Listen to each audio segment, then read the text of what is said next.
जो मोदी के 9 साल जो बीते हैं, लोग कहते हैं बहुत अच्छे बीते। उनके बराबर किसी ने काम नहीं किया, ना ही उनके योग्य कोई प्रधानमंत्री अभी तक आया था। तो उसके बारे में क्या कहना चाहिए? कैसे योग्य बताओगे आप? बताओ मुझे, माननीय मोदी जी देश कैसे के अंदर जो उन्होंने कहा, उनके काम को लेकर जो लोग कैसे आप हेल्थ सेक्टर उठा के देख लीजिए। सबसे पहले हेल्थ होता है हर आदमी के लिए, आपके लिए भी, और हम सब मानस के जीवन में एक ज़िंदगी से जुड़ा हुआ हेल्थ सेक्टर है। और हेल्थ सेक्टर हमारे 21 कगार पे खड़ा है। 21वीं सदी में आज हमारा भारत जी रहा है। जाके आप देख लीजिए एम्स में, सच्चाई पता लग जाएगी। हमारे बेड की शॉर्टेज है, पेशेंट हमारे वापसी जाते हैं। तो क्या हम कहाँ खड़े हैं? G20 सम्मेलन इतना बड़ा करने जा रहे हैं भारत की राजधानी दिल्ली के अंदर में, तो इससे क्या मैसेज देंगी हमारी सरकारें? आप जाके देखिए, हज़ारों पेशेंट बेचारे बाहर लेटे रहते हैं एम्स के बाहर। क्या दिखाओगे आप? बाहर के जो डेलीगेट लोग जो आएंगे, क्या उनको भी यही दिखाएंगे आप लोग कि हमारा 21वीं सदी में भारत जी रहा है? तो मैं कहना चाहता हूँ कि सरकारें, चाहे पिछली बार कोई भी रही हो, जो इस बार भी कोई हो, सरकारों को जनता जो सरकारों को चुनती है, तो कहीं ना कहीं जो गरीब जनता है, जो 58% जो वोट देके माननीय मोदी जी को जिताया इस जनता ने, तो कहीं ना कहीं जनता का भी माननीय मोदी जी को मूल रूप से साथ भी देना चाहिए। प्रत्येक नागरिक भी योग्य है आज के टाइम पे, ठीक है ना। अगर मोदी जी से कंपेरिजन करूँ तो एक आम नागरिक का भी, वो भी हैं। अब सवाल आता है कि हमने माननीय मोदी जी को 2 बार बहुमत देके विजय बनाया, मैंने खुद सपोर्ट भी करा उनको। अब हम चाहते हैं कि अब पापी पेट का सवाल है कहीं ना कहीं, इस देश में बढ़ती महंगाई, बेरोज़गारी है। और सबसे पहले मैं आपको बधाई देना चाहूँगा कि आज हमारा देश कहीं ना कहीं एक मुकाम पे पहुँचा है। और चंद्रमा पे जो हमारी सफल यात्रा रही इसरो की, उस पूरी टीम का मैं जो है बहुत बहुत शुक्रिया अदा करता हूँ, धन्यवाद करता हूँ, बहुत थैंक्सफुल। और ऑल्सो स्टाफ इसरो और उनके डायरेक्टर, मैनेजमेंट डायरेक्टर, जो भी इससे जुड़े हुए लोग थे, इनको बहुत बहुत बधाई देता हूँ। बधाई के पात्र भी हैं, और पूरा वर्ल्ड की तरफ से जो बधाई आ रही है, बहुत बहुत बधाई है। अब मैं ये बोलना चाहता हूँ आपको कि इस पर राजनीति ना हो। आज हम चंद्रयान पर चले गए हैं, मान लिया। अब ये नहीं कि इसका श्रेय माननीय मोदी जी को दे दोगे, नहीं। इसरो एक बराबर कंटिन्यू कई सालों से, आज से नहीं, कई सालों से इसरो जब बना है 1962 में, नेहरू जी के टाइम से भी सबसे पहले उन्होंने स्टार्ट करा था। और उस तरह की चीज़ों में एक्टिव इन्वॉल्वमेंट भी कहीं ना कहीं पिछली सरकारों को भी रहा है। तो पूरी टीम को मैं बताना चाहता हूँ कि श्रेय उन पर जाता है कहीं ना कहीं, ठीक है ना। तो राजनीति इसमें ना हो। और रही बात 24 के इलेक्शन की, तो मैं चाहता हूँ देश में बदलाव होना चाहिए, और बदलाव होगा भी। जो मोदी के 9 साल जो बीते हैं, लोग कहते हैं बहुत अच्छे बीते। उनके बराबर किसी ने काम नहीं किया, ना ही उनके योग्य कोई प्रधानमंत्री अभी तक आया था। तो उसके बारे में क्या कहना चाहिए? कैसे योग्य बताओगे आप? बताओ मुझे, माननीय मोदी जी देश कैसे के अंदर जो उन्होंने कहा, उनके काम को लेकर जो लोग कैसे आप हेल्थ सेक्टर उठा के देख लीजिए। सबसे पहले हेल्थ होता है हर आदमी के लिए, आपके लिए भी, और हम सब मानस के जीवन में एक ज़िंदगी से जुड़ा हुआ हेल्थ सेक्टर है। और हेल्थ सेक्टर हमारे 21 कगार पे खड़ा है। 21वीं सदी में आज हमारा भारत जी रहा है। जाके आप देख लीजिए एम्स में, सच्चाई पता लग जाएगी। हमारे बेड की शॉर्टेज है, पेशेंट हमारे वापसी जाते हैं। तो क्या हम कहाँ खड़े हैं? G20 सम्मेलन इतना बड़ा करने जा रहे हैं भारत की राजधानी दिल्ली के अंदर में, तो इससे क्या मैसेज देंगी हमारी सरकारें? आप जाके देखिए, हज़ारों पेशेंट बेचारे बाहर लेटे रहते हैं एम्स के बाहर। क्या दिखाओगे आप? बाहर के जो डेलीगेट लोग जो आएंगे, क्या उनको भी यही दिखाएंगे आप लोग कि हमारा 21वीं सदी में भारत जी रहा है? तो मैं कहना चाहता हूँ कि सरकारें, चाहे पिछली बार कोई भी रही हो, जो इस बार भी कोई हो, सरकारों को जनता जो सरकारों को चुनती है, तो कहीं ना कहीं जो गरीब जनता है, जो 58% जो वोट देके माननीय मोदी जी को जिताया इस जनता ने, तो कहीं ना कहीं जनता का भी माननीय मोदी जी को मूल रूप से साथ भी देना चाहिए। बातों से देखो, पेट एक दिन भर लोगे, 2 दिन भर लोगे, 3 दिन भर लोगे। सवाल एक पापी पेट का है। बड़े स्तर पे महंगाई है, बेरोज़गारी है, युवा के पास नौकरी नहीं है। और पढ़ लिख के बच्चे, क्या नाम है, कोई रैपिडो कंपनी में जॉब कर रहा है आज बड़े स्केल पे, इसमें भी कहीं ना कहीं कंपटीशन चल रहा है, वहाँ भी नौकरी नहीं है। तो चीज़ लगभग ख़त्म है, तो काम तरक्की कर रहे हैं। मुझे बताओ कैसे तरक्की बोलोगे? युवा कहते हैं चाहे हमें एक टाइम खाना खाना पड़े, लेकिन इस बार 2024 में भी वो ऐसा है, वो कुछ युवा हैं, मैं उनको देखो बुरा नहीं बोल सकता, तो ठीक है, वो किसी स्वार्थ से जुड़े हों वो लोग, ये भी हो सकता है। क्योंकि देखो, अब जब उन युवाओं की आप क्या नाम है रिपोर्ट निकलवाएंगे, तो वो युवा देखना बराबर इंटरव्यू दे रहे होंगे। वो युवा मैं कैसे कह दूँ, या उनका कोई मैनेजमेंट है पीछे? युवा में उसको कहेंगे जब प्रत्येक नागरिक, अलग अलग नागरिक अपनी प्रतिक्रिया दे अपनी मर्जी से कि मेरे जीवन में ये ठीक चल रहा है, मेरे जीवन में नहीं ठीक चल रहा, लेकिन उसकी वाइट ऑलरेडी पहले नहीं होनी चाहिए। तो मैं ये कहना चाहता हूँ, वो कुछ युवा हो सकते हैं, क्योंकि उनको वो चीज़ तो झेल ही रहे हैं, फेस भी कर रहे हैं, लेकिन उनको फिर भी मोदी करना है। तो मैं कहना चाहता हूँ कि कैमरे के माध्यम से देश की सच्चाई कुछ और है, और लेकिन ये देश किस नगार में खड़ा है ये आज पूरे वर्ल्ड को पता है, हमारे देश को नहीं पूरे वर्ल्ड को ही पता है।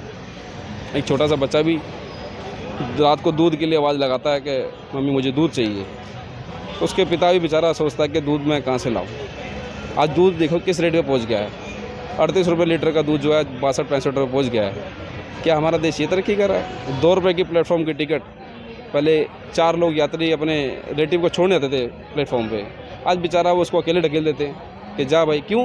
क्योंकि इतना चार्जेस आपने बढ़ा दिए हैं, बर्डन डाल दिया है आम नागरिक के ऊपर।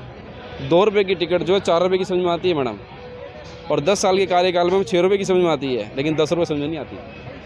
तो ऐसी मूलभूत चीज़ें आम जनमानस की यही है, रेल यातायात है, ट्रेवल्स है, और आम जनमानस की तेल है, गैस है। आज गैस देख लीजिए अब क्या रेट है, ना सब्सिडी है और गैस के रेट कहाँ पहुँच रहे हैं। मैं टमाटर पे विषय पे नहीं जाऊँगा, टमाटर चलो शॉर्ट टाइम के लिए आया था, उसको राजनीति में ना डालें तो ठीक रहेगा, लेकिन जो बेसिक चीज़ें हैं जो आम जनमानस के लिए, गैस है, जैसे गैस तो हर व्यक्ति यूज़ करता है रसोई में, तो वो कहीं ना कहीं एक महिला के ऊपर भी कितना बर्डन पड़ा, उस फैमिली के ऊपर कितना बर्डन पड़ रहा है, बहुत होता है। तो मैं ये बोलना चाहता हूँ आज देश के अंदर बढ़ती हुई जो बेरोज़गारी है, महंगाई है, आज युवा बड़ा परेशान है, आज हमें उस विषय पे बात करनी चाहिए, तभी हमारा देश बच पाएगा। और हेल्थ सेक्टर हमारा देख रहे हैं कितना ख़त्म है आपके सामने। 2 MRI मशीन हमारे एम्स के अंदर में, बताओ। और जबकि मैं इस बारे में बार माननीय डायरेक्टर साहब के यहाँ विज्ञापन देता रहा हूँ, वो बोलते हैं ऐसे ही चलता रहेगा। तो आज बेटर क्या है हमारे को, जहाँ से हमें रिलीफ मिलता है, हम जनमानस को रिलीफ मिलता है, बड़ा हो छोटा हो उसको रिलीफ मिलता है, तो आज हमें डॉक्टरों की चिंता करनी है, उन डॉक्टरों को नियुक्ति करवानी है, ना कि हमें कोई बिल्डिंग खड़ी करके तैयार करके रख देनी है। आज शॉर्टेज डॉक्टरों की है हर अस्पताल में। तो मैं आपको बताना चाहता हूँ कि कैमरे के आपके चैनल के माध्यम से आज देश हमारा बहुत पीछे है, अब पता नहीं कौन इनकी रिपोर्ट बना के ऊपर दिखा रहा है, मुझे ही नहीं पता। तो जनता अब 2024 में बदलाव चाह रही है, और बदलाव होगा। मैं बोल रहा हूँ आपके घर में बिजनेसमैन तो होंगे, आप उनसे पूछना, मेरी बात क्या पता झूठ हो। आप 10 बिजनेसमैन होंगे तो 10 से पता कर लेना। इतना जरूर बता रहा हूँ, 5-6 तो बोल ही देंगे कि नहीं भाई बदलाव चाहिए। 4 हो सकता है बोल दें मोदी जी दोबारा से।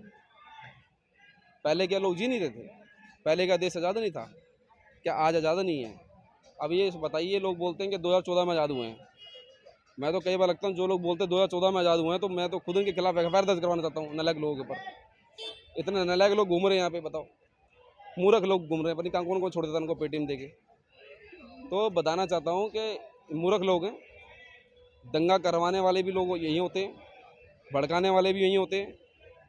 सवाल है इन्वेस्टिगेशन का, उसकी जांच करें, उनको तुरंत अरेस्ट करें। हमारा माननीय मोदी जी से, अमित शाह जी से भी आग्रह है, G20 सम्मेलन होने जा रहा है, बहुत बहुत शुभकामनाएं उनको। और इस सम्मेलन के माध्यम से मैं फिर दोबारा एक थाने में कंप्लेंट दूंगा कि भाई जिस तरह से यहाँ लोगों पर एट्रोसिटी होती है, गलत भीन भावना होती है, वो ना हो। ये सबका देश है, सब इस देश के वासी हैं, किसी एक विषय वस्तु का देश नहीं है ये, सब लोग इस देश में मिल के रहेंगे। बस यही मैं बोलना चाहता हूँ। तो 2024 के अंदर कुछ बदलाव नजर आएगा सर? बिल्कुल होना भी चाहिए। देखो, देश के प्रधानमंत्री जी के सामने बहुत बड़ी चुनौती आज महंगाई खड़ी है, और उन्होंने माना भी है, लेकिन उसके लिए वो मंथन कर रहे हैं। हम क्या करें? तो कहीं से कुछ मंथन निकल नहीं रहा। मंथन कैसे निकलेगा? कुछ करने से निकलेगा, क्योंकि जनता तार-तार हो रही है। आप देख रहे हैं किसी भी सेक्टर में चले जाइए, मैंने आपको फिर बताया, जो मोदी कर रहे हैं वो कुछ गिनती के लोग हैं, उनके चेहरे नोट करो, आपको पता लग जाएगा कौन कर रहा है। रोज़ उनकी वीडियो निकाल के देख लो, दूध का दूध, पानी का पानी अलग हो जाएगा। अब आम नागरिक की सवाल आता है कि आम नागरिक में कौन है? आम नागरिक में वो लोग हैं जिनकी कभी आपने वाइट नहीं ली। देश उससे तय होगा, असली वोटर वो है। तो मैं आपको बता दूं, क्योंकि जो 58% की जो वोटिंग होती है ना हर बार इलेक्शन में, 58, 56, 57, वो परसेंटेज वोट एक गरीब नागरिक, आम तबके का आदमी जो है वोट देके पार्टी को जिताता है कहीं ना कहीं। लेकिन वो तो बेचारा कहीं होता ही नहीं है फ्रंट पे, ना उसकी आवाज़ सुनी जाती।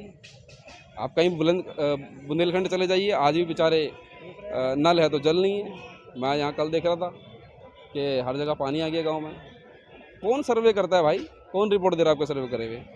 अभी मैं मिर्ज़ापुर की एक वाक़या बता रहा हूँ। एक आदमी अपनी ज़मीन न पाने के लिए 3 महीने 4 महीने से उसको ऑलरेडी करा। आज भी मैंने फ़ोन करा है, तो आज भी उसको टाइम गेम कर दिया है 3 महीने के लिए फिर दोबारा। तो कुल मिला के क्या है, सरकार टाइम गेम कर रही है, कहीं ना कहीं रिजल्ट नहीं आ रहा चीज़ों का। और बातों से मेरा ऐसा मानना है पेट नहीं भरेगा, क्योंकि सरकार क्या कर रही है, वो सरकार है कि मैं भी पहले बड़ा भक्त बन गया था और सपोर्ट भी करा था मैंने बहुत माननीय मोदी जी को, लेकिन मैंने ही पीछे छुड़ा लिया इन सब लगभग। मैं तो ये बताना चाहूँगा कि सच्चाई पे उतरो आप लोग, और जो सच बोलेगा तो व्यक्ति डरना नहीं चाहिए सच बोलने में कहीं ना कहीं। क्योंकि डर कौन रहा है, जिसके पास पैसा बहुत है, गलत पैसा बहुत है, जिन्हें गलत काम कर रखे हैं वो डरेगा, और जिन्हें कुछ कर नहीं रखा तो कोई नहीं, उससे क्या डर जेल से, बताओ।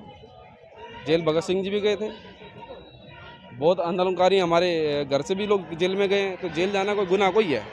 आप सत्य के लिए जेल जाओ। जैसा कि अभी भाई ने बताया आपको कि जनता जो है बहुत ज़्यादा महंगाई से और युवा बेरोजगारी से जो परेशान है, तो जहाँ तक है कि 2024 में कुछ बदलाव ज़रूर आएगा।